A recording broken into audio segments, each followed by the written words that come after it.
Yes, guys, you know what time it is. It's your boy David. Very high off yesterday's win. Absolutely love struck with Spurs right now. What a victory. And we are here to bring you a tactical breakdown and the first of many coming your way this season. Of course, we are joined by co-host Jack Kinnicky, and we will be rotating between Jack and Sean throughout the season on these shows. Jack, how are you keeping, my man? Looking forward to it, Dave. Looking forward to bringing this back. We did bring this up a few different times last season. Had I think some good success with it. A lot of people liked it. We used a lot of moments that we picked out from games that we kind of pointed to that could lead us to top four, and also moments that teams could exploit about us. And I think we're going to do something a bit different. Of course, you always try to improve it, always try to put a bit of a twist on things. But yeah, Dave, looking forward to bringing back the tactical breakdown, sort of led by yourself as well. No, 100%, and it's a slight bit different to last year, a bit of alterations, and it's a bit different to what we usually put out to you guys, so hopefully you guys do enjoy it. Let's welcome a few people into the stream, and I want to find out off Jack. I have my own thoughts as well, and we're going to ease into it before we get into match stats and breakdowns and goals and stuff like that. Just want to find out what the general feeling is from amongst you guys out there as well. We've got Frank Lass, he says, so happy for Sonny. We've got Jay Greenham. He says, good evening, gents. The cream always rises to the top. Nice one, Sonny and guys. Definitely. Man, my saying, I've said it all along with the guy. Form is temporary, class is permanent. Said it with Harry Kane too. And at the end of the day, it came to fruition, my man. Anthony Gray says, a game of two halves, but delighted with the final result. Delighted with Sonny's hat-trick. Delighted Conte used the subs more and mixed things up a bit during the match. Lots of positives. Come on, you Spurs. I couldn't agree, man. We will be talking about positives at the end. Mark, she says, come on, you Spurs. Dan Coy says, was at the game yesterday. Totally agree with Jack earlier. In a 3-4-3, Sonny's he's back to goal too often in 3-5-3. In a 3-5-2, he's free to bomb down the field and make a run. Well, we'll get Jack's thoughts when we get to Sonny, my man. Pick up, Dan. Mark says, hopefully Conte sees the benefit in numerous and early substitutions and doesn't revert to type. I hope not, my man. Hope not. Look, he answered a lot of questions yesterday, a lot of things labelled at him, and I think he answered a lot of the questions in terms of can he revert to different tactics during the game? Does he know how to use a sub bench? Does he have the balls to drop certain players? And I think he answered a lot of questions and a lot of criticisms aimed at him. Chris says, Dave, Harry, Kane, Kane's, Harris, Jack, Ivan, Perisic, Kinnicky, big up, lads. Big yourself up, my man. And he also says 3-5-2 or 5-3-2 works, needs Basuma in midfield with Benny and Pierre. 100%, my man. Couldn't agree more. Alan Hayden says, big up, David. Big up, Jack. Big up, Alan. Good to see you in the building. Big up, Pierre Oji. Great to see you. Big up, Tequila 316. Great to see you, man. We've got Cara Coy's evening, David, Jack, and looking forward to the chat. Big yourself up, my man. Hopefully you guys really do enjoy what we've put together. I've put a lot of time in it. Myself and Jack put a lot of time and effort into this after last night's game and today as well. I went out hiking with the Outland early and I came back and finished it off. So hopefully you guys do enjoy it. Big up, Carl Simpson. He says, evening, gents. Hope you're both well. Big up, Carl. We've got Ricky Nader says, big up, brothers. Come on, you Spurs. Great show. Big up, Ricky. We've got Adrian Schrocker. Good evening, all. Good to see you, Adrian. Hope you're keeping well. R Green 216. Big yourself up. Evening, David and Jack. Looking forward to the stream. Big up, R Green. We've got Franco Martini. Evening, all. Vince Vegas says, guys, 10-0 nearly, lad. Nearly got your wish, my man. You nearly got it. And then we've got Derek Smith. He says, hi, David and Jack. Spurs keeping up with the Flyers. Big yourself up, my man. Great to see you in. And then we've got Drula in here as well. Says, evening, guys. Big up, Drula. Good to see you in. Good evening to you. Now, Jack, for me, when I get into the game, I actually thought it was a good result. A lot of positives actually to take from the game. And a few things that we need to address going forward that we can't ignore despite the positivities of the result. It was a very good result for us yesterday, though, Jack, wasn't it?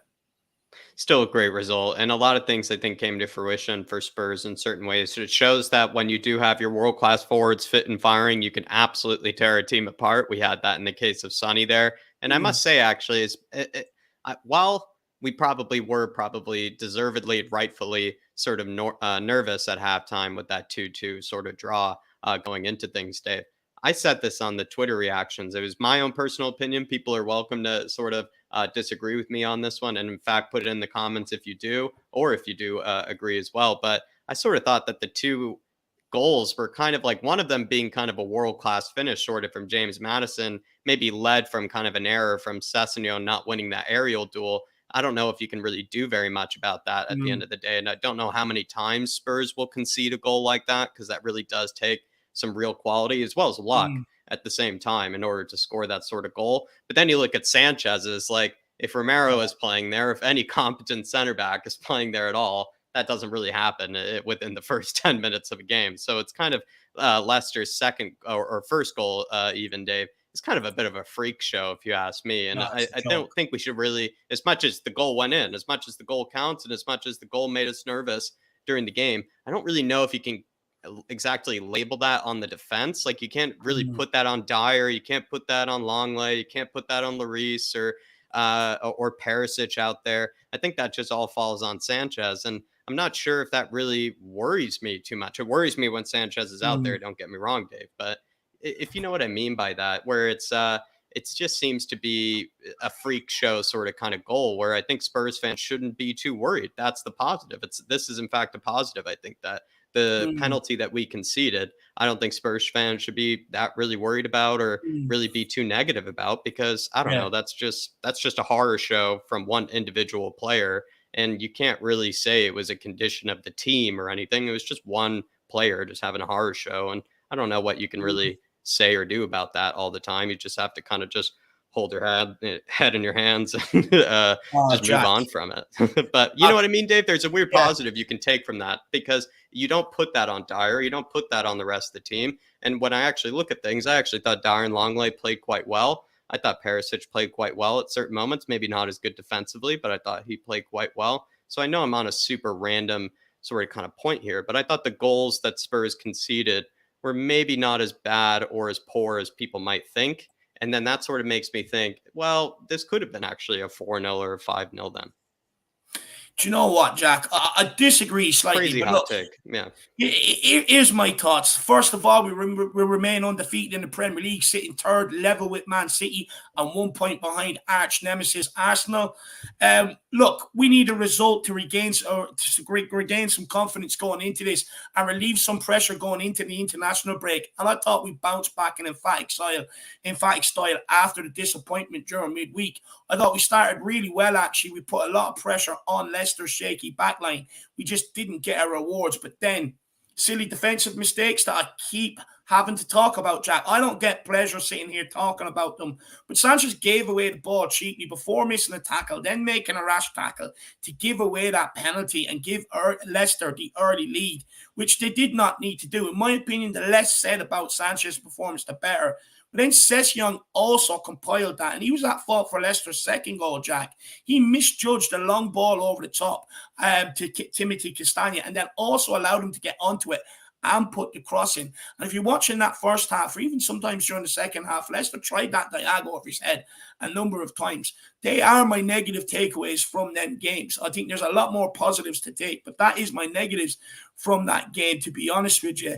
I'm just annoyed with the defensive mistakes. I don't like sitting here having to talk about it, but I don't think we should be naive to it, Jack. And we have to remember, this is also off the collapse at Sporting midweek, where we needed to start. We really do. If we want to be taken seriously, Jack, we have to start cutting out these defensive mistakes. City look great at the minute. They're not. Like, their defense is starting to tighten up a bit. As much as I hate to say it, same as Arsenal.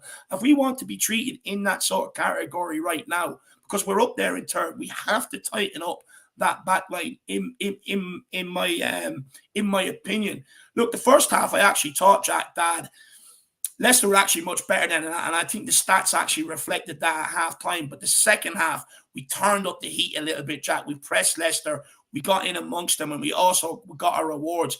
3 of our goals in the second half, I believe, came from, getting in amongst them, taking the ball off them and pressing them high.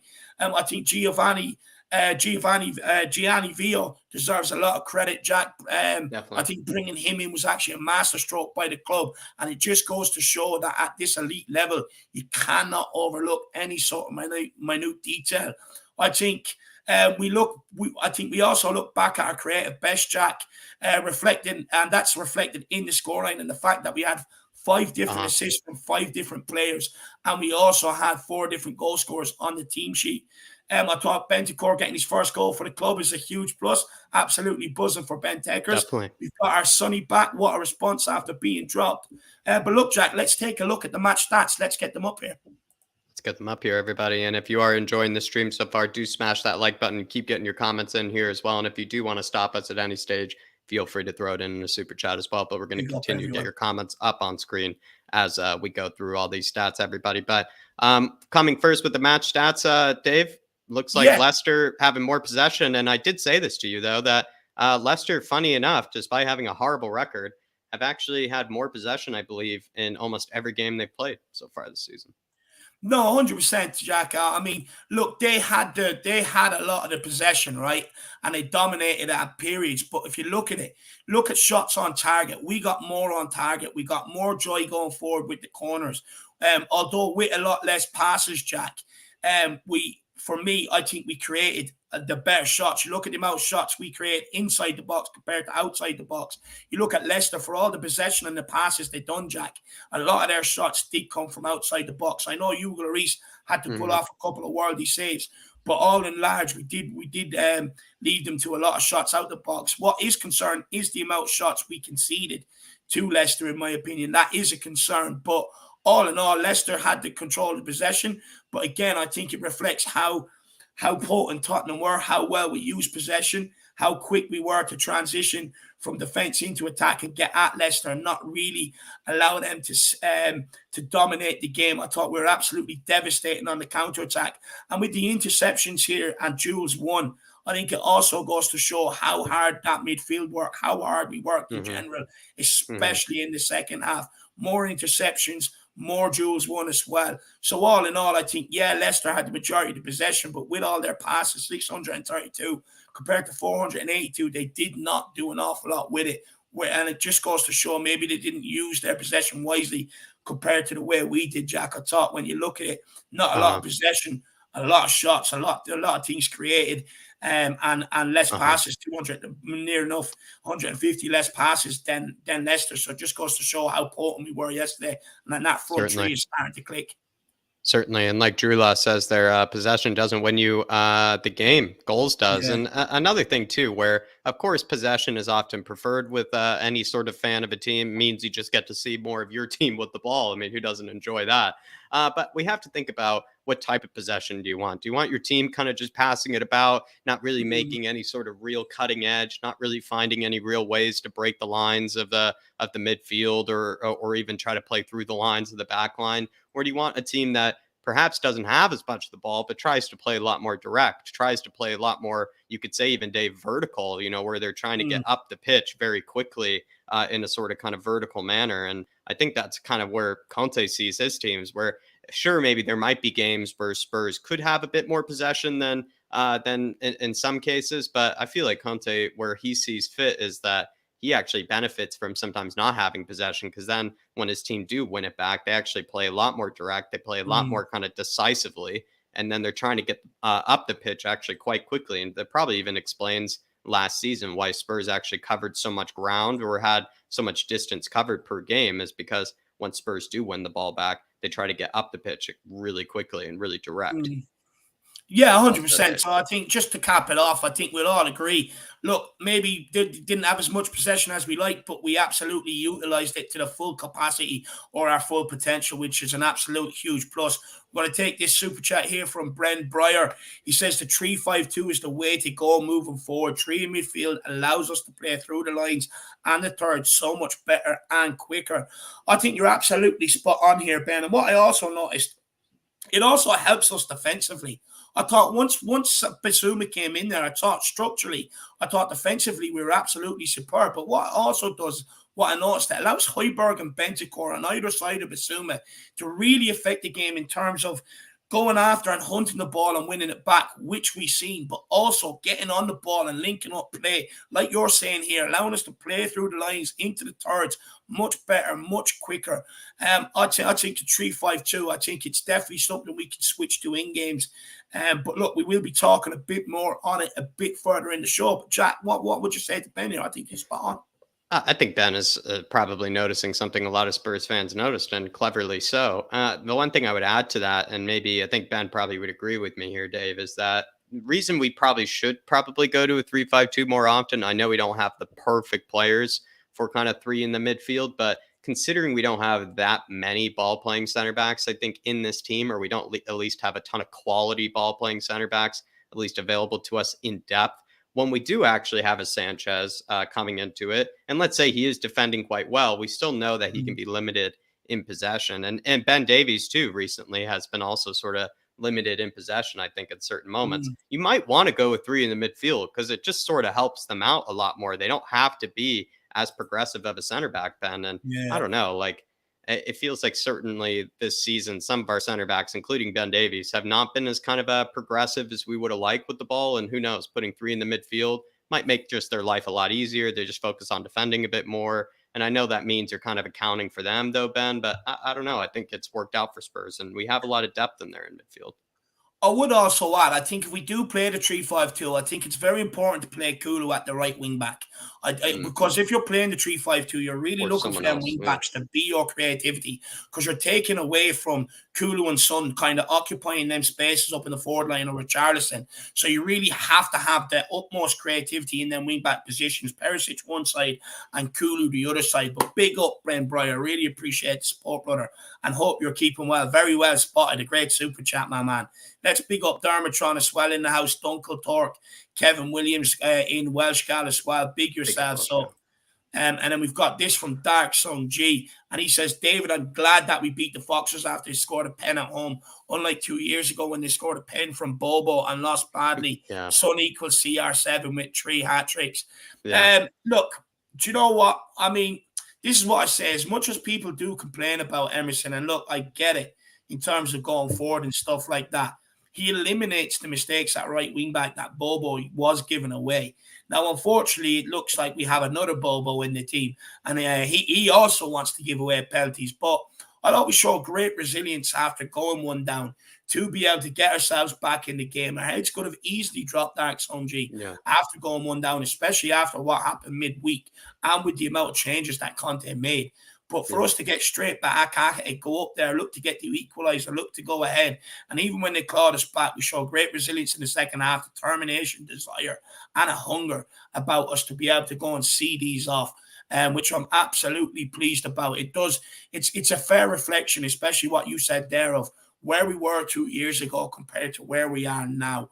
I think we are improving as a team, as a football club as well. And look, Sonny Dark Sung G, you know me, brother. I didn't want to drop him. And I know people are going to say, oh, well, it worked by dropping Son. Son was always going to come good and score goals. The quality was inevitable. So I don't think it worked dropping Sonny. And I'm going to we can actually get into that now, Jack, if we bring up the lineups. Because for me, and I'm going to ask Jack this, I will get into it, but just quickly while I'm answering Dark Sung G Super Chat, I actually thought we missed Sonny in the first half, if I'm being brutally honest.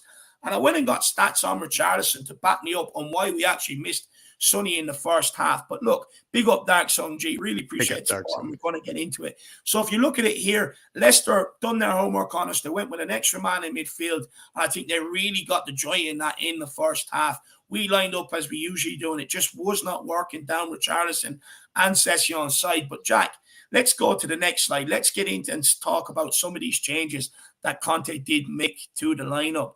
So look, the first change was Ivan Perisic at right wing back, which allowed Ryan Session to come in on the left.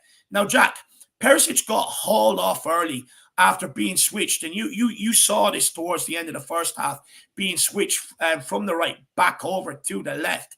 Do you think it was because Conte did not like what he saw from him out on that right and was maybe a bit let down or a bit angry about him? Because there's many mixed views on Perisic's performance. Some people saying he played brilliant. Some people saying he played awful. Or do you think that substitution was, look, he's 33, you know what I mean, and how many games can he get through in a week sort of thing? It's hard to say, Dave. I feel like I was able to watch back some of the goals. And when I watched back some of the goals, I thought Perisic actually looked pretty good in some of them. But I need to watch back the whole game, I think, in a whole, where you're kind of able to see all of his touches, if you know what I mean, and kind of get a real assessment. I thought he wasn't really that great defensively, if I'm going to be honest. Then again, though, not many players have looked good in that right wing back position alongside Sanchez defensively. You could say, I guess, Emerson has looked the best. But Perisic, I didn't think looked much better than Emerson actually alongside him. In fact, maybe looked a bit worse is probably where people are coming from, at least defensively wise, Dave. I don't know, though. Like going forward, he takes up good positions. He's able to skin his man. He is able to put in a good ball. I think he gets a bit unlucky where, in fact, Dave, I wish he was a bit more selfish, if you know what I mean, where I wish he went for like a bit more one-on-one opportunities. Because when I have seen him skin a man and not put in a ball in the box, he kind of takes that extra touch, or he'll then like try to slip the ball back into somebody else. And I wish he actually sized up his wing back maybe, or his opposition fullback a bit more often, and tried to go for maybe a curler, or tried to go for something a bit more dangerous where he really tried to maybe create something for himself. But that's just maybe one criticism I would say that I have of him in general this season. Why he moved him, to get to your question though, Dave, like why he moved him over and why he subbed him off. I think he subbed him off simply for the reasons of that 3-5-2. And I think also because Perisic had been playing a lot of games as well. I think he'd been playing more games than Sessegnon has, and he's probably having a lot of minutes ahead of him going into the international break if Croatia do choose to use him a lot. And I think Conte is a bit wary that players like even Romero, which I don't think he probably wanted to use for this game, I feel like he wouldn't have used him because he knows that Romero is going to be playing a lot for Argentina. Perhaps the same thinking here with Perisic, knows that he could risk an injury, so he's going to take him off. The same time, and maybe he saw that Emerson and Romero were ready to come on and fresh and kind of be a different dynamic. Maybe when you only have 45 minutes of Emerson, he can give you a lot of stamina. He can give you a lot of kind of dynamism going down there. Maybe not a lot of quality, but like a lot of runs and like a lot of effort. And I don't know. I thought Sessegnon wasn't that great either on the day, but he was awful.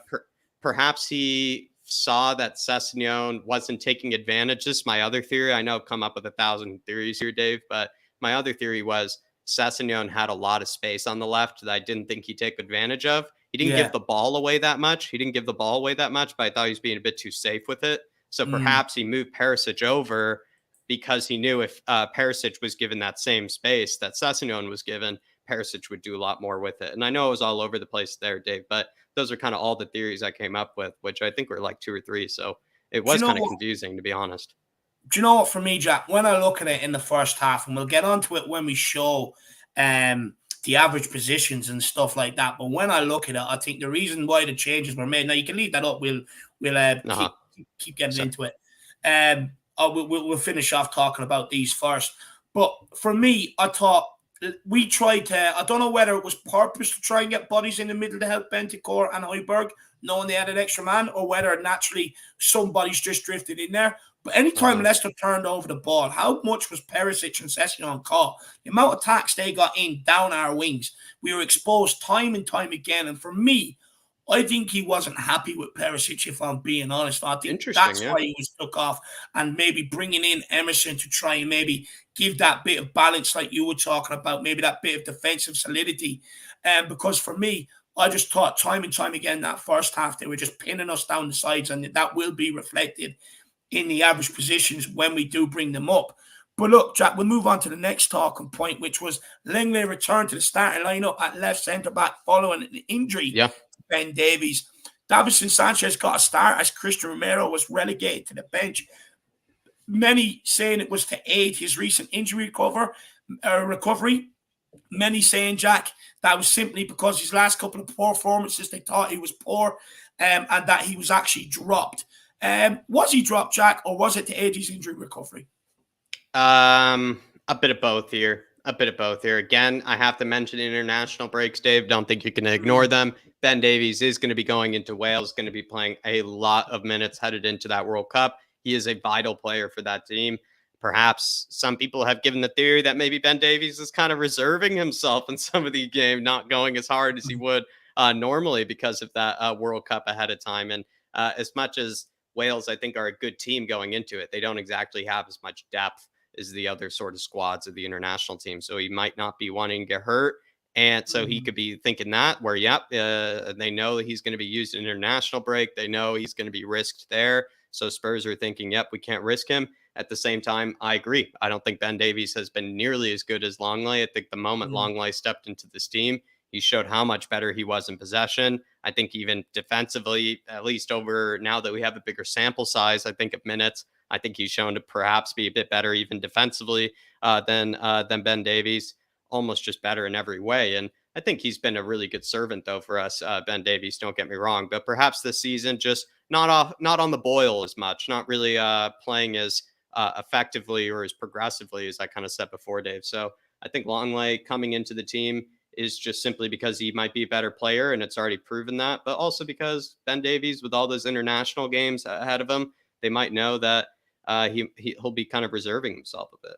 He's out, Jack. He's out with a hairline fracture for the for international duty for the time being. So that's people are just saying it in the comments, which is very, very interesting. Which means end to the debate altogether. Look, for me, I didn't think there was a debate about Langley coming in, but looks like now that Langley will be playing, which I think benefits us in terms of playing out from the back. Now, Sanchez coming in for Romero, Jack, I actually thought it was a really odd call. I thought it was a really odd call, and I'll be honest, I think this one actually backfired on Conte. I think Sanchez yesterday, decent on the ball. I actually was surprised because that's my biggest criticism of the guy is how bad he is on the ball at times. But yesterday he shocked me. He was actually decent on the ball. But it was everything everyone else praises for, which is his defensive abilities, which really let him down, isn't it? And this is the problem with this guy. For me, I actually think the substitute backfired. For me, I don't think it was to aid Romero's injury recovery. I know it might be dressed up like that, and some people might like to say that, but for me, I think he dropped Romero, and I think wrongly so. I think he maybe dropped him to give him a bit of a kick up the ass to get back to the level he was at before he went out injured, to get back to the level he was at last season. But for me, I actually think that bringing in Sanchez backfired. And I think it just goes to show what I've been talking about with this guy. 5 years at the club, you're thinking, okay, now's his chance. Come in. You've been Romero's fully fit. You've been given the selection. Come in, prove a point why you need to be playing ahead of him. And within 10 minutes, 7 minutes, I mean, he just showed everybody why I was right when I criticized this guy the way I do, in my opinion. But look, Jack, we'll move on to the next one. And the big news, though, was the return of Dejan Kulusevski at the expense of Sonny. Now, for me, just quickly on Dejan, I was saying this in the lead up to the game. I think we're so much more creative with Dejan Kulusevski in the team. I think what he offers to that front line, he really balances it out. And it was shown yesterday, he's a willing runner in behind every single time. When you look at the last few games, Kane, Son, and Richarlison were all coming looking for the ball, and there was no one really running in behind. But what Kulu done, and what was evident to me yesterday, is that the option he gives us, the outlet he gives us in behind, but not only that, how he can hold up the football and, back to his creative best with that lovely ball in from the short corner, the planned routine that we done. I thought Dejan Kulusevski's impact was absolutely brilliant yesterday, and for me, I think he's become one of the undroppables. And I know people are going to say, well, Conte says there are no undroppables, but there is.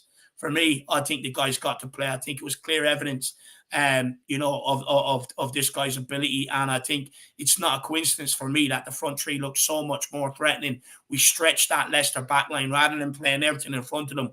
We put balls in behind them, and that was a lot of it came down Kulusevski's side, especially in the first half, because Richarlison was woeful, in my opinion, Jack. Yeah, definitely. I think the only thing I can add to it is Kulusevski has almost that trademark ball to the back post now, where it's just gorgeous, where he sits at kind of the edge of the area or at the edge of the 18-yard box and just can deliver an absolute peach of a ball towards that back post. And he's done it time and time again now, and I think teams are going to have to be aware of it. But yeah, Dave, that's all I can add to that. And then look, Son being dropped for his poor form so far this season. And many would say it was coming. But Jack, Conte has been very, very wisely praised for dropping Son. But for me, I said it, we missed Son in the first half. And the reason why I say that is this is Richarlison's stats from the game. No shots, accurate with just 75% of his passing. Only won 3 of his 7 ground duels, lost possession 11 times, which I spoke about at halftime yesterday. And more stamina of all, Jack, he had fewer touches than Hugo Lloris. Hugo Lloris had 51, Richarlison had 31. And it's no surprise that when he came on and Sonny came off and Sonny came on, we scored 4 goals in that second half. So for me, Jack, I actually think Conte got it wrong by not by playing Richarlison and dropping Sonny, in my opinion. Some people are going to say he got it right because he scored the hat-trick. But for me, when Son came on and had the impact he did, it was clear. And I said this at halftime. We missed Sonny in that first half, in my opinion, Jack. What's your thoughts? Did Conte get the call right or wrong? It's a tricky one. I think he probably got the call right. Since he moved to a 3-5-2, I think you have to judge it as kind of two different positions there. Then again, though, like I've said this on the Twitter Reacts today, Sonny's world class playing as that second striker. Like I think almost Conte did that intentionally, Dave, where he didn't sub on Sonny on for Richarlison to play the same sort of left wing position that Sonny has been kind of struggling with. You could say the last kind of opening games of the Premier League. He decided to sub him on and put him in a position he's more comfortable in, playing as the second striker. And I guess in this case of that version being the 3-5-2 here, and making those runs in behind in those world-class timing, as well as with that pace and his ability to be in sync with Kane as well. I think it's just all is so comfortable for Sonny. It's almost being in his element, you could say, when being that second striker alongside him. And it's no surprise, actually, that sort of the floodgates open for him because, like I said, Dave, I think he's been struggling adapting to a new position, playing as a left winger. I don't think there's any issue with that, him adapting to a new position and learning to play kind of differently. I shouldn't say he's played as a left winger before, but the way he is playing, his back is to goal a lot more. He's holding up the ball a lot more for us. He's more involved in the link-up play than he used to be with other versions of Spurs and whatnot. So I just think him playing as that second striker allowed him to be kind of more in his element and a bit more comfortable, whereas Richarlison was playing that different position as a left wing. Then again, though, I see your point, though, Dave. I do see your point. It is an interesting one. For sure. And look, I think that for me, just on a whole, I think you would argue, I think Conte got his decision right. Even though I think Sanchez let him down, I think Richarlison let him down. At the end of the day, everything Conte done in that game, he got right. We won 6-2 at the end of the day. So for me, I can't really, I don't agree with the Sanchez and Richarlison one, but he got it right at the end of the day. But look, we'll take these super chats here. We've got one from Paul Markey. He says, biggest outcome from yesterday's game was the strength in our 3-5-2 formation, and Conte himself alluded to this. P.S. How good is Bentancur? Look, we will be talking about the 3-5-2 formation a little bit in a little bit, but I think it's something we can revert to in games. I also think, and I'll be finding out off Jack, I think potentially Paul Markey, it's something we can use away from home to try and get a grip in that midfield. And it's definitely something we can use to try and either see out a lead or, get to grips in the middle if we need to revert to it. And I think we looked a lot more balanced in it. Be interested to see whether we go with it, from now on, or whether he slowly transitions into it. My opinion is I'm not sure he will. We're having Kane, Son, Kulu, and Richarlison there. I think, okay, you'll get away with leaving one out every week, but two, I think it's going to make a few problems. And unless we have a quality coming from the right wing back, I think that's why we actually play the 3-4-3, because we need the 3 forwards to make up maybe from the quality that doesn't come from the wing backs in a 3-5-2 formation. But Bentancur, I thought he was outstanding, and we've got some match stats. Animal. I mean, we'll get on to him. But Jack, Bentancour's coming to the fore yesterday. No, simply said, Paul, he was an animal, honestly. I think he looks, at this moment, at least from last game, he looked to me to be one of the most in-shape players, you could say, in the team. It looks how much ground he seems to cover. I think also sometimes his pressure stats are absolutely out the roof in certain games, like when he's able to really be kind of in full fitness and full force. Sometimes he just goes around sprinting around the pitch. He presses 1, presses 2, presses 3, presses 4. He doesn't stop. People probably think he's got, turned into a madman, it looks like, in certain moments, like it's the last minutes of the game. I think Bentancur has been an absolute beast for us in that midfield. And like I said, he really looks like, in terms of his fitness, in terms of his strength right now, Paul, he looks like an absolute beast, an absolute animal.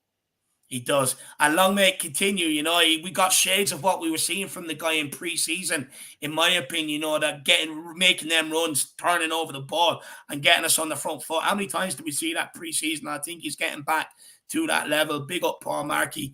And we've got this one here from Dark Song G. I hope you're keeping well, brother. I hope you're still buzzing. It says Kulu last season versus the Foxes, subbed on, gets 2 assists and changes the game. This time Son subs on and gets a hat-trick. It kills the game. Always against Leicester. It's a coincidence, right? I hope Richie scores versus the Gooners. I don't know, Jack. What would you say, Dark Song G here? Maybe it is always a coincidence when it's against the Foxes, when Sonny gets subbed on. But yeah, I don't know. I think he said that the super subs are perhaps a thing against Leicester. I think Bergfine was another example Dark Sun G Yeah. brought up before. So who knows? It feels like, yeah, I remember him bringing this up at the end of the game, Dave, where anybody that seems to come on as like a forward or sort of creative player against Leicester for Spurs, I mean, just get ready to bag a brace, get ready to maybe hold a match ball or something, or maybe pose for a Mm. picture afterwards, because it seems like any forward that comes on for Spurs against Leicester is going to get ready for a field day. I don't know what it is. They just seem to let the floodgates open for any of our forwards coming on. So maybe the next game, Dark Sun G, Sonny, Kulusevski, maybe even Kane, they might all ask to be on the bench for the beginning of the game because they all want to come on and open the floodgates. What I will say as well, or what I'll add to that, Jacko, is for me, I think when you look at it, I think the impact that we're starting to have off the bench at times, whether it's been Kulu, whether it's been Richarlison, whether it's been Sonny, I think it's a lot more consistent than what we were getting last season from likes of Lucas or Bergvine. It's a lot more consistent, in my opinion. But big up, Dark Sun G, brother. Really, really appreciate support. Go on, And as Jacko. well, Dan Coy's celebrating 8 months, saying Decky is my best signing in the past few years. Come on, New Harris Army. And he was at the game yesterday. Dan was. Pick yourself up, Dan. And Decky's been a revelation. And if not, he's shown the ability to perhaps be world class at some stage and period in his career. If not, at certain moments, he has shown to be world class. But I think in maybe 5 years down the road, Dan, he could actually end up being one of the world's best. Seriously. I think he's already up there. I think you would put him there enough the world class category. I think when you look at some of the stuff he does at left foot, is running with the ball. He already has glimpses of what Kane and Son can do. So for me, I think he's well on his way. He just needs to keep his head, keep working hard, and keep doing what he's doing. But yeah, I think he's been a phenomenal signing. I mean, you think about Lucas Moura really failed to make an impact over that side. Signing Bergwijn to do it, failed. And we had Lamela there, didn't really offer the attacking output we needed. But this guy's come in younger than them all, and he's hungrier than them all, and he sees the opportunity. So fair play to him. We'll take this from Duncan Stork, and then we're going to move on. He says, I think Richie gets too much banter for his performance. I didn't think he was that bad. He looked too much for that difficult assist pass, and it never went through, and that's what the stats show. Look, let me say this. I'm a big fan of Richarlison. I was really putting myself out there for Tottenham to bring Richarlison into the club. And the reason why I said it is because he offers something different. And I was vindicated with his 2 headers by Marseille. I was like saying that's what we don't really have. Someone that will attack the ball like an animal and get their headers. But I don't want to shit on the guy. I think it is because he's overeager maybe to impress, overeager to fit into that front three. And I think the pressure's on because of how good Kulu has been. That any minutes the guy does get, he has to take. And I think that is maybe affecting some of his decision-making. But that decision-making is not helping the team. And you've got to be brutally honest with it. It's not helping the team in terms of going forward. So for me, he has to settle down a little bit, stop being overeager, and just find his way into it. Start finding his way in, linking up with the likes of Kane, Son, or whether it's Kulu or whatever. But right now, that overeagerness is costing us, and it cost us in that first half. There was not much coming down that left-hand side whatsoever. And at the end of the day, I call what I see, and then I go and look up the stats and see what they show me. And unfortunately, I was right. I don't get great joy, but I don't think we should be naive to it either, because a few weeks ago, for the last while, we were sitting here questioning the tactics.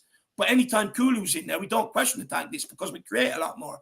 So for me, I think it is down to Richarlison being overeager and needs to step up his game and learn to play with Kane and Son. And that's not a criticism. That's just what he needs to do at the end of the day. That's reality. And then Dan Coy says Richie was exactly the same, back to goal, center back straight on him when he received the ball, unless Cesar Longley is making a run or supporting him. He just loses it. But I think that's a good point there, Dan. It's something that Sonny was going through. But then on top of that, Richie really doesn't even give himself a moment. Sonny actually tries often to take a touch. It just feels like he gets a bit out-muscled or whatever goes wrong. Richie just keeps going for a flick, a back heel, whatever it may be, and it's just not working for us. And I think it is a similar problem, though. Both of them are experiencing a bit of trouble kind of holding up the ball in those areas, though. Big up, Dan. Couldn't agree more. Big up, Dan. And then we'll take this one for Paul Markey. And then we're going to move on into average positions a little bit on that. And then we've created a lot of goals yesterday. And there's certain talking points from them goals we actually want to pick out and talk about, which will tie it back into the match stats that we've seen and kind of reflect on them as well. But Paul Markey says the ability to change formation within the game is more important as it unhinges teams. That's why our squad now gives fluidity. And I think you're spot on. I think having that fluidity to be able to change formation, ask something different of the opposition, ask something different of the opposition manager as well. And can they handle it? Can we just change formation, get into it quickly, and get at teams? So I think we've proven that yesterday. I think by one substitution, one man coming in, it really did help us out in terms of changing the course of that game. With Bissouma, and then obviously Son coming on and taking the game away from Leicester. But I agree with you here, Jack. What would you say, Paul Markey? I think you're spot on. I think we do need to show that it shows a bit of a plan B. It shows that we can be dangerous in two different sort of shapes or two different sort of styles as well, Paul. I think it needs to be more of a must. I'm not surprised that Conte maybe took this long to sort of wait to change so early in a formation, but I guess Chelsea was the only other game that you could look at it where he really was throwing formations left and right, trying to get a hold of the game. But yeah, I agree with you there, Paul. Like, I think it does unhinge a team. I think it does make a team guess more, knowing that Spurs can be as dangerous with a 3-4-3 as they can be with a 3-5-2. I think it's probably vital. I'll maybe even go that far, Paul. I don't want us to be as predictable. I think the 3-4-3 can certainly be really effective. And I know Dave has said before that you want to sort of have a default formation that teams can go to that can be effective against everybody, no matter who you come up against. At the same time, though, you want to be able to switch on a beat to something else that you know can also be effective. Absolutely, Paul. Spot on. Big up, Paul Markey. Really appreciate the support, brother. Hopefully everybody's enjoying the show. If you are, make sure to smash that like button. But Jack, let's move on. Let's move on to the average positions. I'm not going to spend too much on this, to be brutally honest with you. Now, I think it's this one. That's the one. That's the bad boy. So when you look at it here, right, and this is what I was talking about a bit earlier on. If you look at Leicester's average positions, they were able to get bodies in the middle, but also keep their width. And that's where they killed us in the first half and at times in the second half until we switched to that 3-5-2, was the width they kept. Because when you look over the far side here on picture number 3, that's from the first half, more or less, or up until we brought Sonny on. Look how narrow we are. Look how exposed we are down them flanks. And then look back to the Leicester one and how well they kept the width. And I think that was the big difference in the first half. But when we made the changes, Jack, if you look at it, we're compact while also keeping bodies out wide. And I think that's how we were actually able to get a grip on the game and compete with Leicester, because we plugged out wide where they were getting the joy, plugged the middle, and I think it helped us going forward an awful lot. What's your take when you look at it here? It's kind of interesting, Dave. I don't want to fire a question quickly back at you, and I know that's a bit unfair to you here.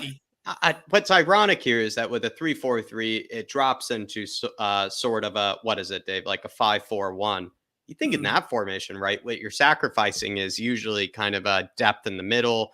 You're kind of sacrificing maybe potentially somebody breaking the lines in there, but you have plenty of space out wide, or not plenty of space. Usually you have plenty of players out wide. You're making it kind of scary at least I thought, for players to play out wide. Whereas with the 3-5-2 or the 5-3-2, I thought you're maybe sort of pushing players more out wide, and then you try to win it out there instead.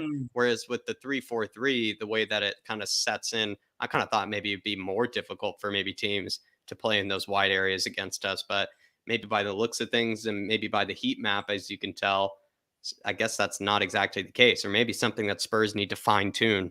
Maybe a bit more with that 3-4-3. And it does show here, you're right, Dave, where look at there clearly more areas for Leicester to be able to hold up the ball and at least keep possession in those sort of wide areas between the likes of the midfielders and the center backs. And then in the case of as well with the 3-5-2, you just see how much more area we're able to actually cover with the midfielders as well as the wingbacks. The wingbacks are pushed a lot higher too. Spot on. I think that's what we take away from these images, guys. Let us know in the comment what you think. Do you think there's method to what we're saying, or do you think we're talking absolute bollocks? But let us know in the comments, guys. But look, Jack, we'll keep this show moving, and we'll get into the first. Yeah, we'll get into the goals here, and we'll start off with Sanchez's one which for me I think was absolutely horrible. Yeah, Look, it starts with, I believe, just a bit of lost possession, I think, from Richie, kind of close to our box. Højbjerg yeah, makes, I think, a run deep into the box. Maybe you could say takes a gamble there, but it goes over to Madison. Madison, I think, gets put under a bit of pressure by Longley and Sessegnon, and he just sort of clears it, tries to go for a switch of play, look really how high mishits it. Perisic is. Look how high Perisic is, and I think True. that's probably why he got substituted, in my opinion. Maybe so, but yeah, to expose Perisic, Madison tried to switch play here. He really mishit it, everybody. He really Yeah, mishit it. He actually hits it straight to Sanchez. And the point being here is that I'm about to point this here. Sanchez had all the time in the world to either take it down, chest it down, whatever it may be, have a touch, or just clear it if I wanted. Like what he went for, Dave, was a first time clearance when he had yeah. all the time in the world. If he wanted to go for that, if he wanted to be that no nonsense, he could have just tried to clear it to Richarlison and Kane. I think that's what he was doing. He ends up mishitting it, though, of course, and then it goes straight to somebody else. But you do look at it at the time, he actually had all these other players available to him, and I think he could have taken a touch as well. But mishits it, I think goes to the likes of Patson Daka. Patson Daka actually gets taken down by Perisic. Perisic gives away a foul. Rep plays play on. Sanchez misses that tackle, then goes on to miss a tackle again to then take down Justin in the box. I would say with Justin, though, here, Dave, I don't know, like it was a dive, but when you have Sanchez barreling in at you at that sort of pace, I mean, I think I would have done the same thing if you asked me. Like, I think you knew he was going to take you down. I don't blame James Justin. I mean, look, Sanchez just compiled one error with a second error with a third error. And I think when you look at it, to give Sanchez some sort of credit, I think he was sliding in to try and maybe get your man to overhit the ball out on the sideline because he did pull his feet back. But unfortunately, when you go to ground like that, at this elite level, players split second decision, put my foot in, I'm going down and I'm taking that penalty. And it's going to be given all day because Sanchez is already making that momentum to try and take the ball off him, regardless whether he sticks his feet out and pulls it back or not. So for me, I just think it's absolutely brain dead. I've said this time and time again, but we won 6-2, so I'm not going to sit here and harp on about the guy. But like I said, we've angled at the guy so many times before in terms of on the ball, and he really created his own problem. Yes, Richarlison lost possession twice in that build-up, but the point is we got the ball back. And Jack showed all the options there that he could have highlighted to get us out of trouble. And he does none of them. And it's his own fault at the end of the day. He's got no one else to blame.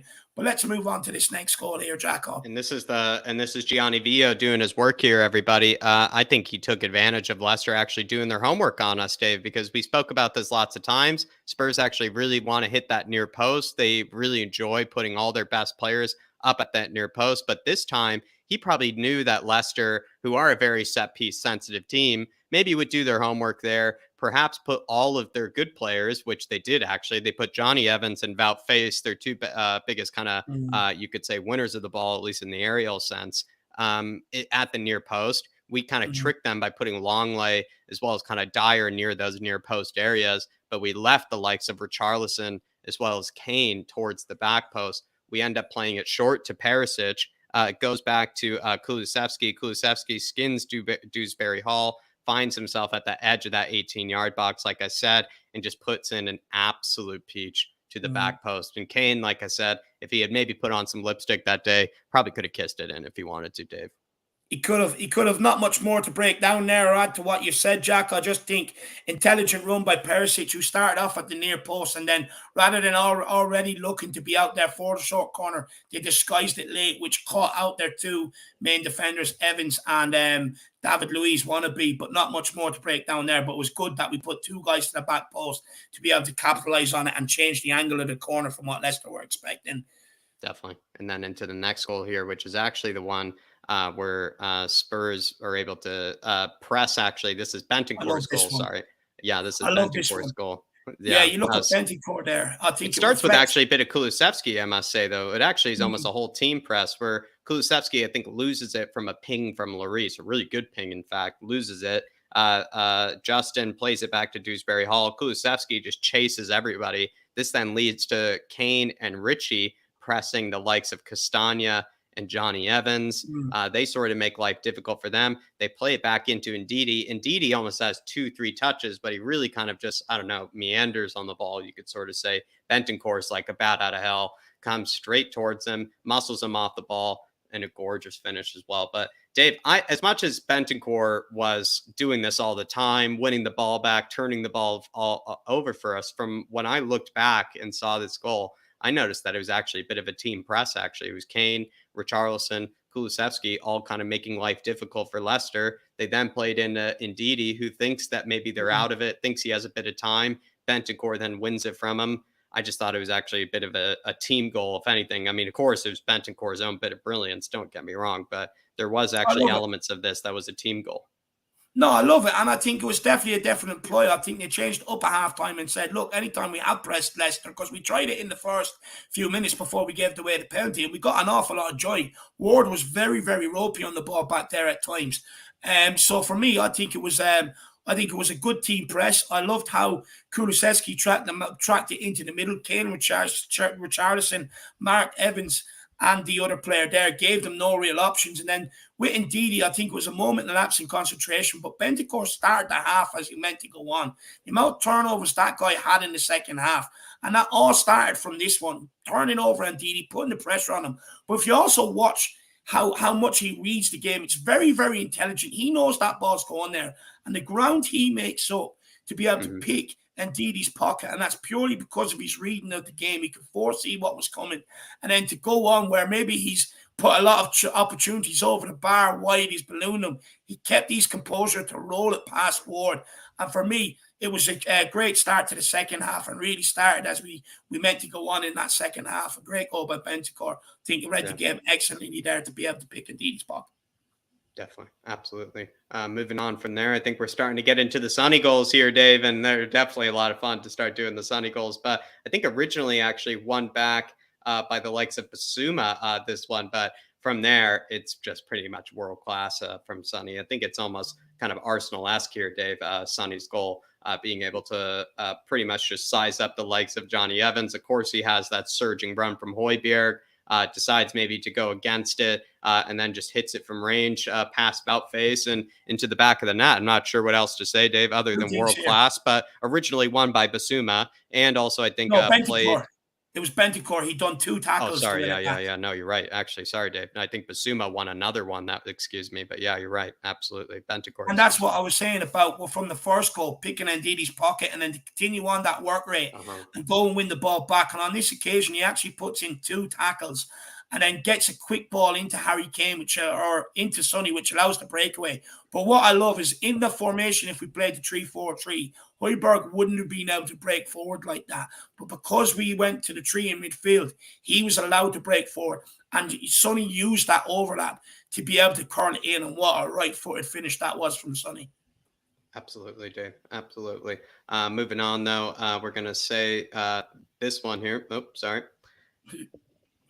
Actually, I think originally from a set piece, Dave, and Leicester kind of maybe caught a bit out of shape. From what I noticed from it was actually all of their forward players were actually caught on our right hand side or their left hand side there, over where Emerson is. I actually found it kind of funny. Maybe Spurs sort of took advantage of that. So Basuma wins it, plays it back to Romero, who finds Højbjerg with a bit of time. Højbjerg plays an excellent ball to break the lines into the likes of Harry Kane.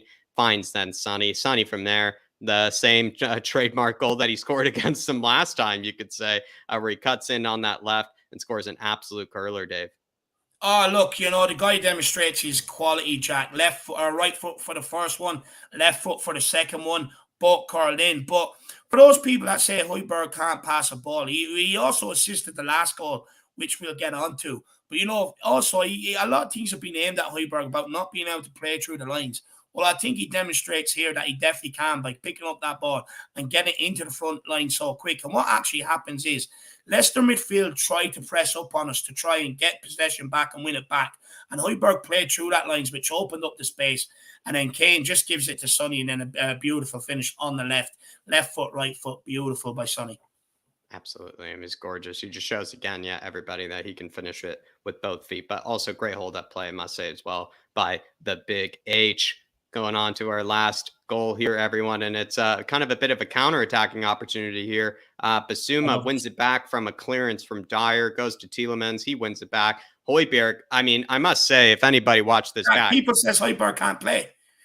I mean, they say he can't dribble. They say he can't do anything. They call him a donkey. I mean, he absolutely burned that Soumare. And I remember Soumare used to be somebody that people really thought was a real talent at some stage. I mean, this guy just absolutely leaves him for dead here, Dave, on this one. I mean, he just burns Soumare, skins past him, holds a bit of composure here, waits for Johnny Evans to kind of bite and for Wout Faes to sort of come narrow, plays the likes of Sonny between the lines, through the lines. Also, Højbjerg, I think, as well. I think, Dave, has the most through balls in the entire team, actually beating Kane at the moment with the most through balls in the team. And Kane absolutely dominated that stat last season. So I'm pretty sure Harry actually might be a bit jealous, actually, of Højbjerg's stats in that regard. I think right now maybe he might drop a bit deeper just to catch up with them, because I think Højbjerg at this stage, Dave, he has like 6 or 7 completed through balls, which is actually crazy. I think at some stage I'll compare that to other midfielders, but I'm pretty sure that is quite high, actually, for a player. And Højbjerg, like you said, Dave, shown that he can pass and that he can carry the ball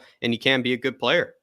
I was actually surprised yesterday when I was looking around on a lot of social media and a lot of the news articles and stuff like that about how split the opinion was on Højbjerg. We gave Bentancur a lot of praise for turning the ball over for an assist, for a goal. We gave Bentancur a lot of praise for his goal as well, but no one seemed to give Højbjerg credit for, breaking the lines for Sonny's second goal, breaking the lines for Sonny's hat-trick, to pick up the ball and go charging through. But it's the composure. One thing that's been labelled at the guy is he's passing, sloppy, it's composure. But he's got 2 runners either side and he avails of it and puts a perfect ball in behind for Sonny to go on and get that hat-trick. So for me, massive respect to Højbjerg, because the guy's had to put up with a lot of criticism over the last year and a half. I think he was a lot more influential in yesterday's game than what many people give him credit for. But look, there's all the breakdown of the goals, and it is worth mentioning, Dyer, of course, capped off his England recall with a goal from another set piece again, where, look, Leicester players were just caught sleeping. A bit of a celebration as well, by the looks of things from Dyer. Maybe channeling his inner sporting Portuguese as well, Dave. But I love the celebration from Dyer as well. And a lot of people enjoying the images. I really appreciate that. Look, me and Jack both do different things to help make this show happen. And them ones are what Jack will put together. So the credit must go to him. Dunkus talks his question for Paul. Is it me, or does Pierre Højbjerg look faster in the end of games? Do you guys think it's by design? And Conte told him to save some reserves because he can't. No, look, I said this about Højbjerg. People say he can't pass the ball. Amount of times he's got the ball forward. And like I said, over the last while, the forward line haven't clicked, haven't been able to hold up the ball.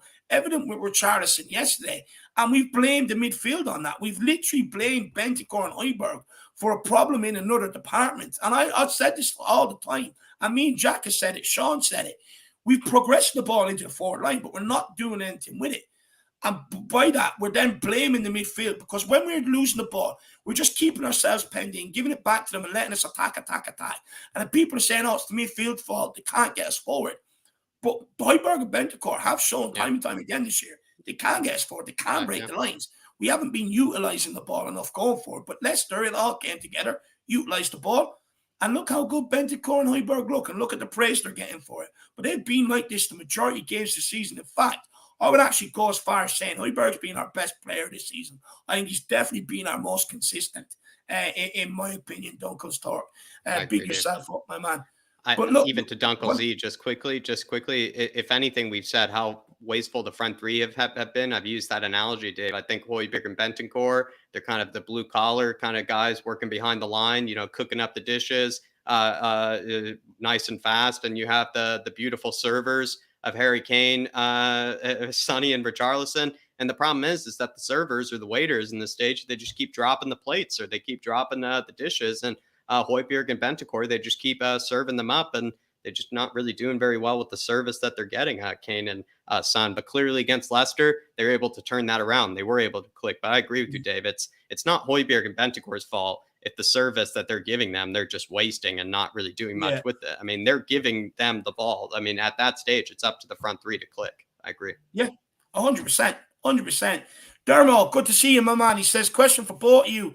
Playing a 3 yesterday, so do you think that helps them basically when we reverted to a 2, and do you think Bo Højbjerg should be captain? Look, me and Jack have stated a number of times, someone outfield has to be a captain. We put Højbjerg's name forward, put Kane's name forward, but it's got to be someone out there. But Højbjerg does possess a lot of leadership abilities, in my opinion. Yeah. As for Sonny playing in the 2, look, Sonny's world class. He can play in a 2 or a 3. I think a lot's being made out of, Sonny can't play in a 3. I mean, he went to a golden boot last year playing in a 3. Yeah, So, I think it's not like the guy can't play in a 3. And the thing is, people are saying, oh, shit, he's this, that, and the other.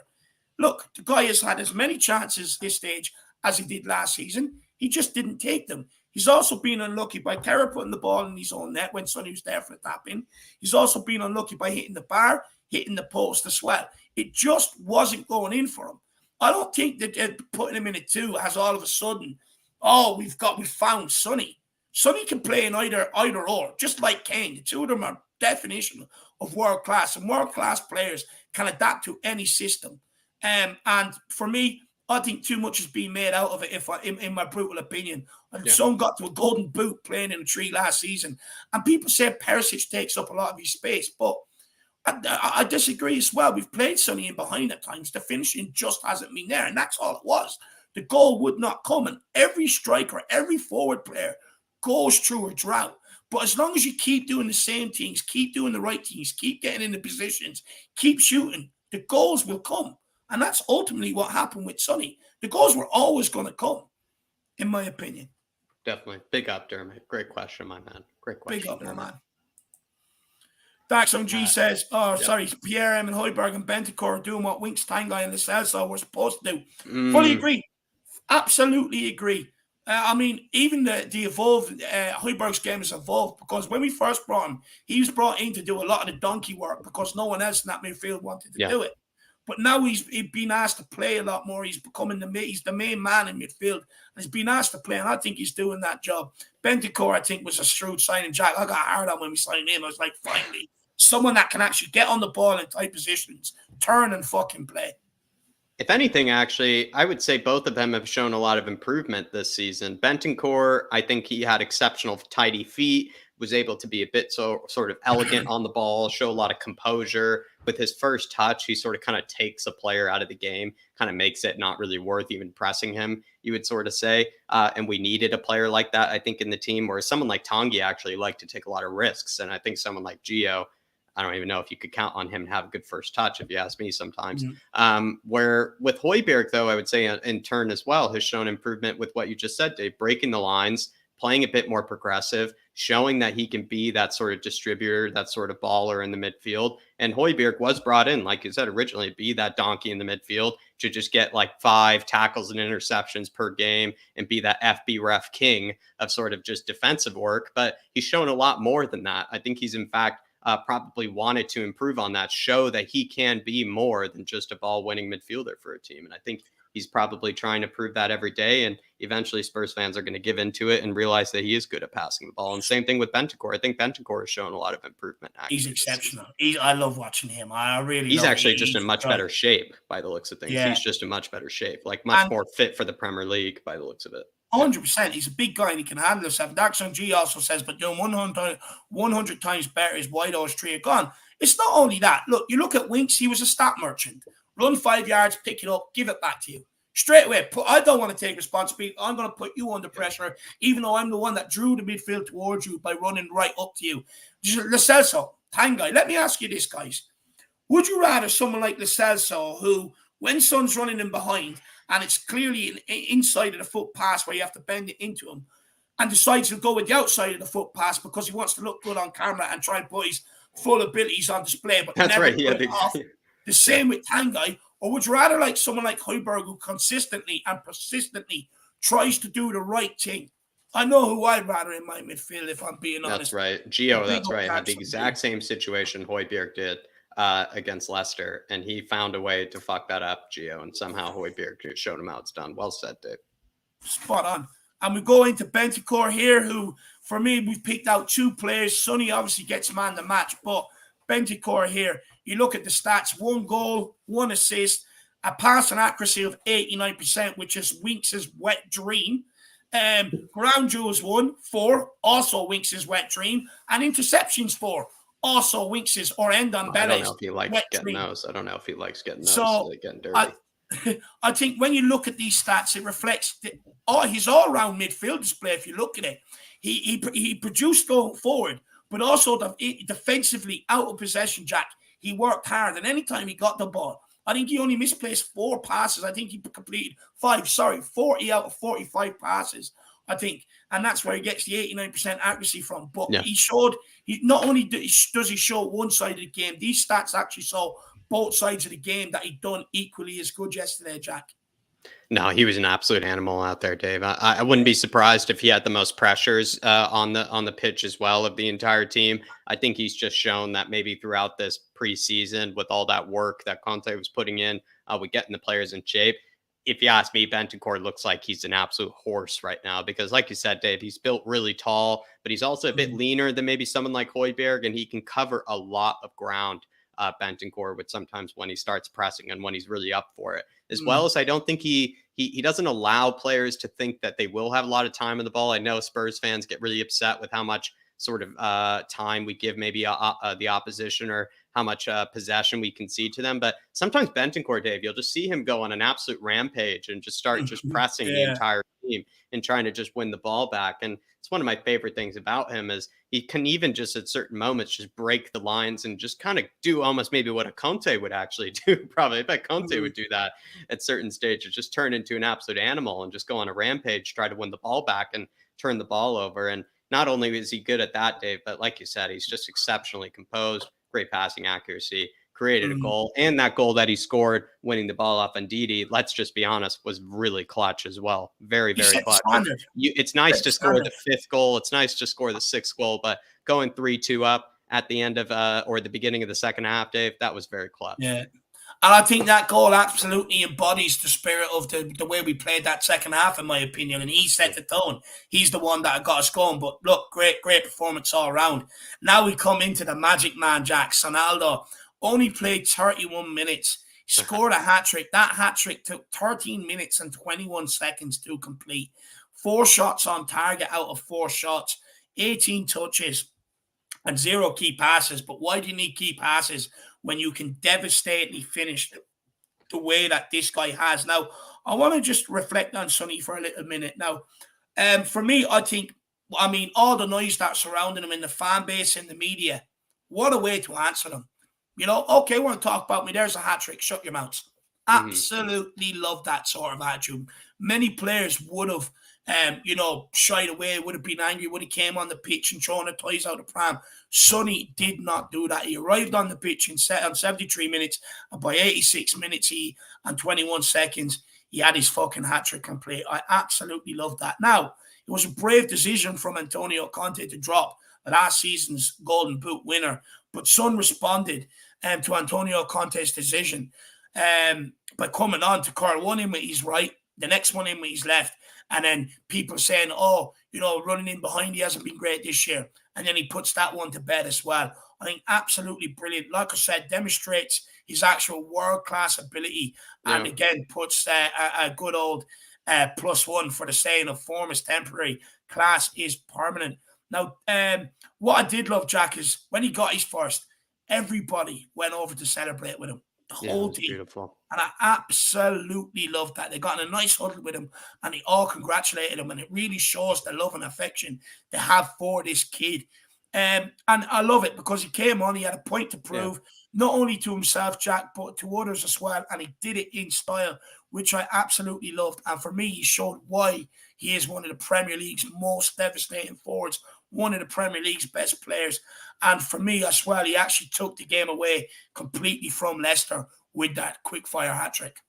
It really showed that there's actually, as much as people are kind of questioning Conte's future, questioning the vibes in the dressing room, I think the way they all embrace Sonny kind of put some of that to bed a little bit, because the way they all sort of surrounded him. I think even Perisic, something like Dave, ran onto the pitch even to embrace Sonny as well. Like, that just shows, like, obviously there's no bad blood in the dressing room. There's no bad feelings or anything in there. Like, they're all trying to win. They're all trying to achieve something this season. And what they know is that in order to achieve something this season, they're going to need Sonny fit and firing. They're going to need Sonny at full confidence. And I think it was also a bit of relief from the players, because I bet they know that Sonny is going to put a lot of, I bet he put a lot of burden on his shoulders. I bet he put a lot of pressure on himself, knowing that Spurs have a big season ahead. He's going to need to be counted on. He's going to need to be that world-class player that we know that he is. And he probably felt like, I'm not performing the way that I expected myself to. And it was weighing him down like it would anybody. And I think a lot of his teammates were just relieved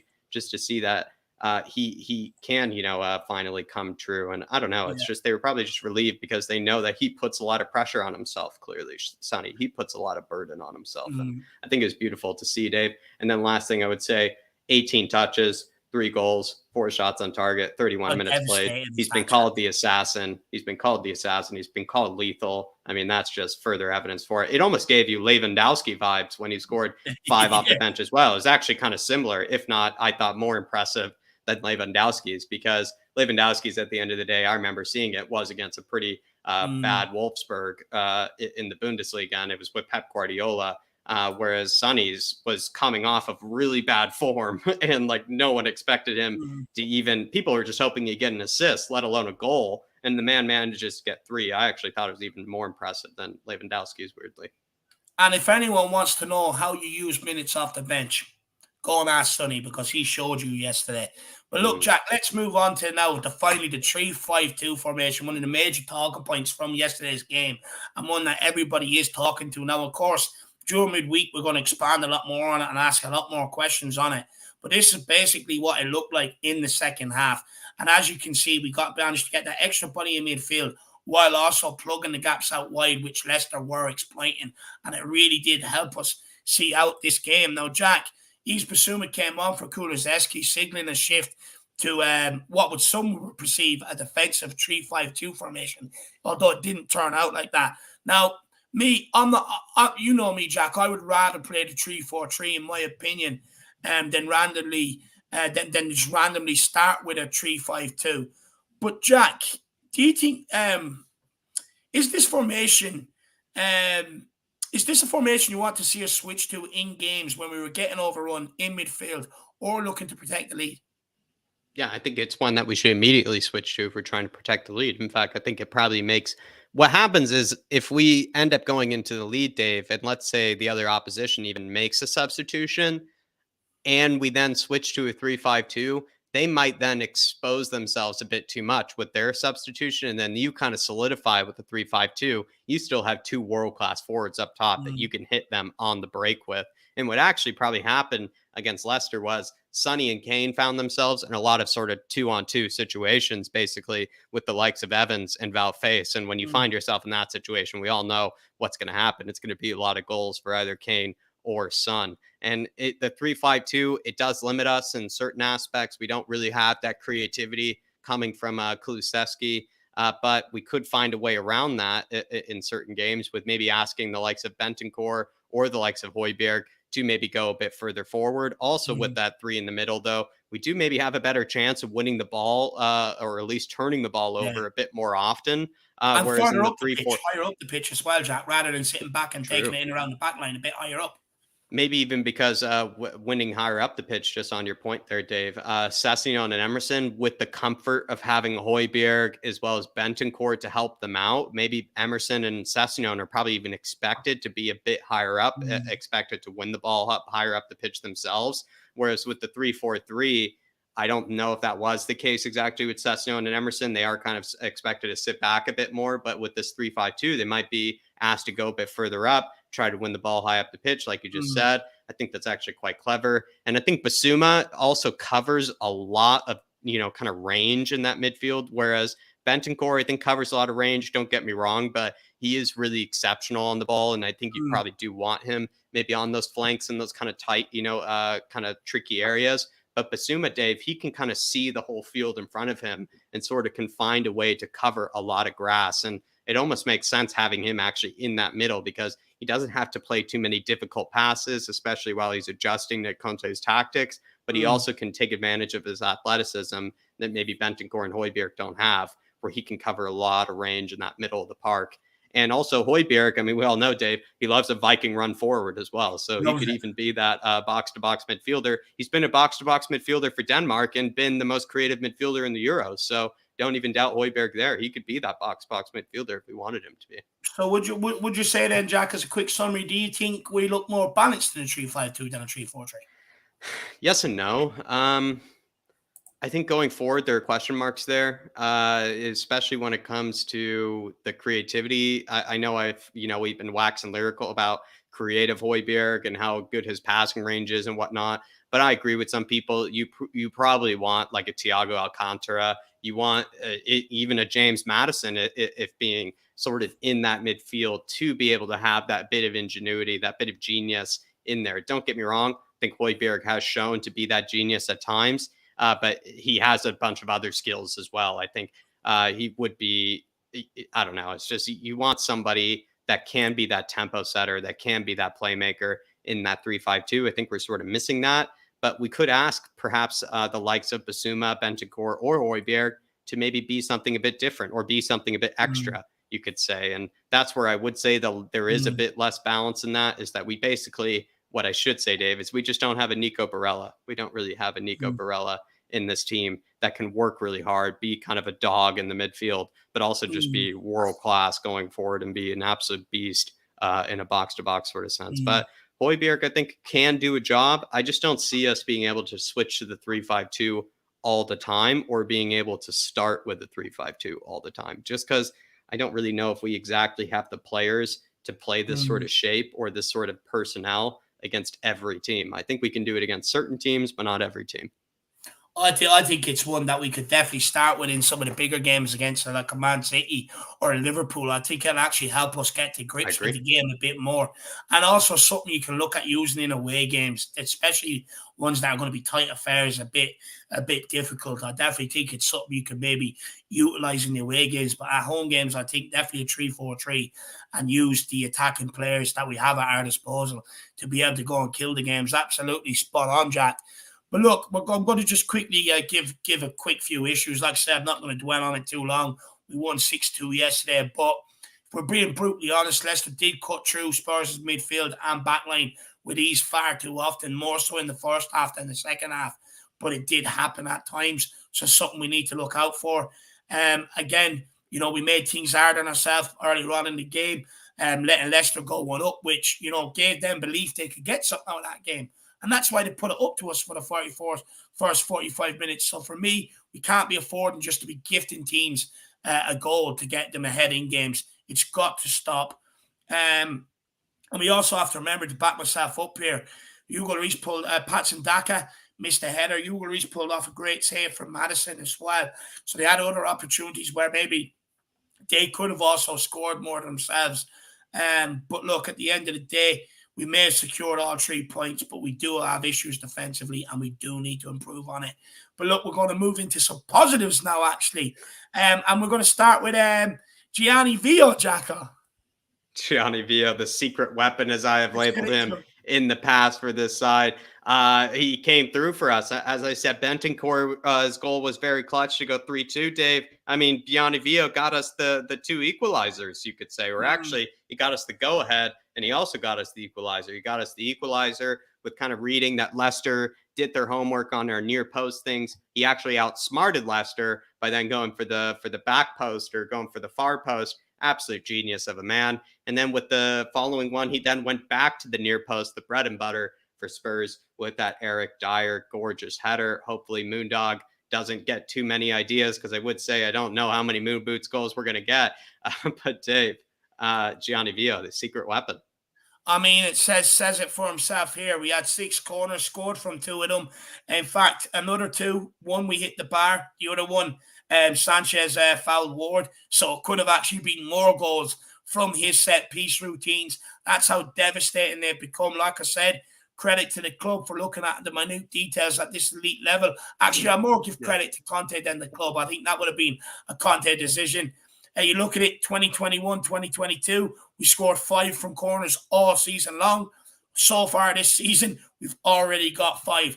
And he is the set-piece master routine specialist, because he's got 4,000 830 different routines. And I don't think it's a coincidence either that Tottenham have now scored more headed goals, 7, than any other Premier League team this season, considering we've got 7 already. Last season, we only scored 8. So again, another massive improvement in that sort of department. I think this guy really is helping us out. And I think if got us a lot of goals so far from it this season, and long may it continue. I think this guy deserves a pay rise, Jackal. He's been Oh, he phenomenal, certainly does. and he definitely helps us out in tight games. It means now we can avail of set pieces, because one thing for a long time, especially under Pochettino with Eriksen's corners, sometimes under Jose and stuff like that, we did not score anywhere near enough from our attacking set pieces. In fact, at times I was like, just put it out for a goal kick and make them kick it long, press them up high, because we're not going to do anything from it. But now under Gianni, I get absolute hard on when we get a set piece. And it would look like we were going to score from every set piece yesterday. And it looks like that from going forward. So massive credit to this guy. And he deserves a lot of credit for yesterday as well. Who doesn't love a goal against the run of play, Dave? And that's what you get with a set piece. And it also is a great way to get you out of a pinch, get you out of some trouble, which is exactly what happened. We went a goal down from a defender's mistake, needed something out of nothing, got it via that set piece from Gianni Villa. There you go, everybody. And we have to thank him for it. Deserves a pay rise. He's a secret weapon for Spurs. Probably Conte's dagger, really. That much of a guy that gets goals against the run of play. He's almost like Conte's kind of switchblade. Just quickly, for me, I don't know why I feel like I'm going to fall in love with this guy as much as if he's a player, or as much as I've fallen in love with Paratici. But a couple of other positives just quickly before we move on to Antonio Conte's quotes from yesterday's game and end off. But again, like I alluded to earlier on, 5 different assisters yesterday for the goals. So, a lot of questions about the creativity, but that was answered yesterday. When everyone does do what Conte wants them to do in a Conte system, because there's a lot of questions on that system. Oh, it's not working. But when everyone executes the plan the way it's supposed to be, it's clear that there's goals and assists coming from all over. 4 different goal scorers, 5 different assisters. So the front 3 clicking.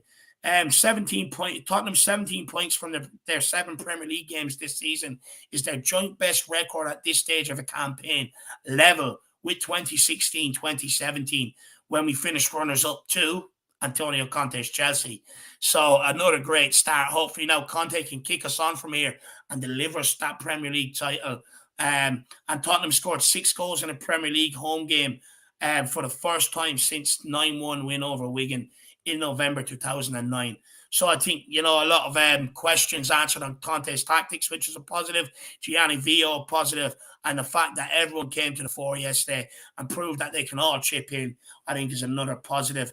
But look, Jack, we're going to get on to Antonio Conte's quotes here after the game when he was asked about dropping Sonny.